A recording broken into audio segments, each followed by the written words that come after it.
de toda su historia. Estamos hablando de millones de personas sin luz, no por un ratito, sino por horas y horas, a veces casi todo el día.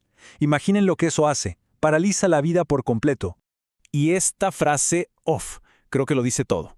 Es de una empleada de un hospital y refleja perfecto lo que siente la gente. Desconcierto total.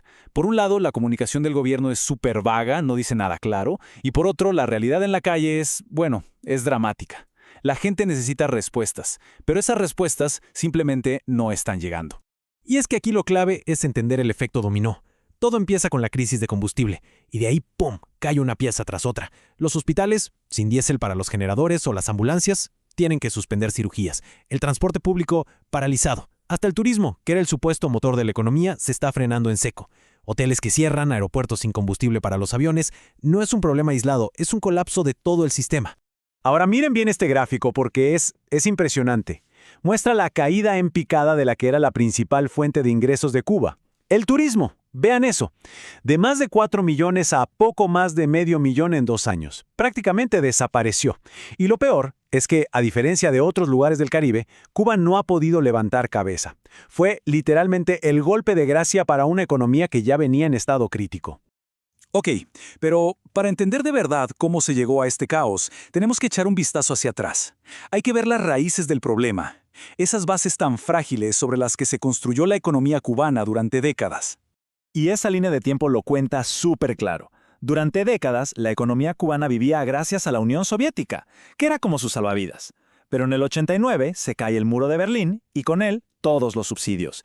¡Adiós, salvavidas! Cuba entra de lleno en el llamado periodo especial, una crisis brutal. ¿Y cuál fue la solución? Apostarlo todo, absolutamente todo, al turismo. O sea, pasaron de depender de un solo país a depender de una sola industria.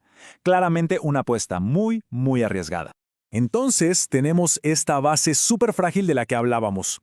Ahora, veamos qué pasó cuando esa debilidad chocó de frente con una serie de desastres muy recientes. Porque no fue una sola cosa, fue la combinación letal de varios golpes lo que desató la tormenta perfecta. Aquí entra algo llamado la tarea ordenamiento. Pensemos en esto como un intento del gobierno de hacerle una cirugía a corazón abierto a la economía. La idea sonaba bien en papel, unificar las dos monedas que tenían, hacer todo más simple, pero el resultado fue un desastre.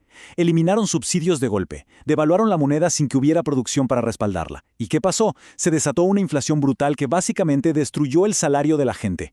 Y para colmo, justo cuando la economía interna se estaba cayendo a pedazos por esa reforma, llegan 2 golpazos desde afuera, casi al mismo tiempo. 1, 2. Primero la pandemia, que borró del mapa el turismo. Y segundo, el endurecimiento de las sanciones de Estados Unidos, que hizo casi imposible conseguir combustible o inversión. Esa fue la combinación que terminó de apagar el motor del país. Hacemos una pausa rapidísima. Si les interesa entender a fondo temas complejos como este, de una forma clara y sin rodeos, consideren suscribirse a Genio Cotidiano. De verdad, ayuda un montón a que podamos seguir haciendo este trabajo. Bueno, ante todo este caos económico, es inevitable que haya una reacción humana. Entonces, ¿cómo están respondiendo la gente de a pie, el gobierno y el resto del mundo a esta situación que ya es límite?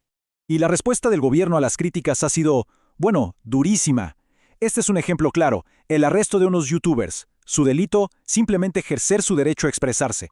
En lugar de dialogar, la estrategia ha sido apretar las tuercas, silenciar a cualquiera que piense distinto. Especialmente a quienes usan las redes para mostrar una realidad que no es la que cuenta la versión oficial. Y no es solo una percepción, los números lo confirman. Hay reportes de cientos de detenciones arbitrarias, más de 700 presos políticos. Además, el control sobre Internet es cada vez más fuerte. Es una estrategia clara para generar un clima de miedo y evitar a toda costa que estallen nuevas protestas masivas.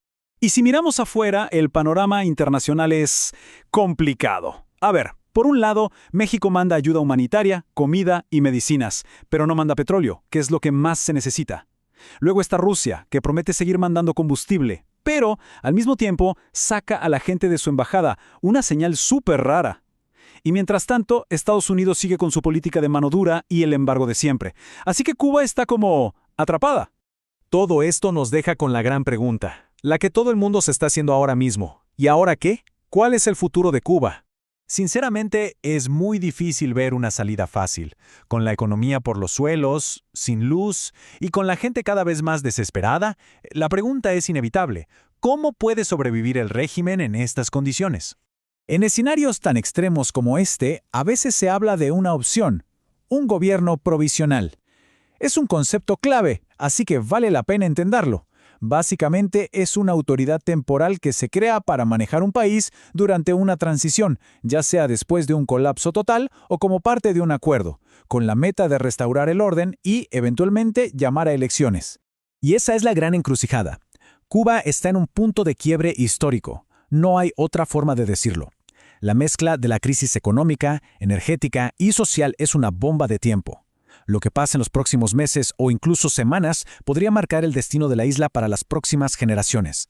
¿Estamos viendo el inicio de un cambio histórico o el preámbulo de un colapso total? La pregunta por ahora queda en el aire.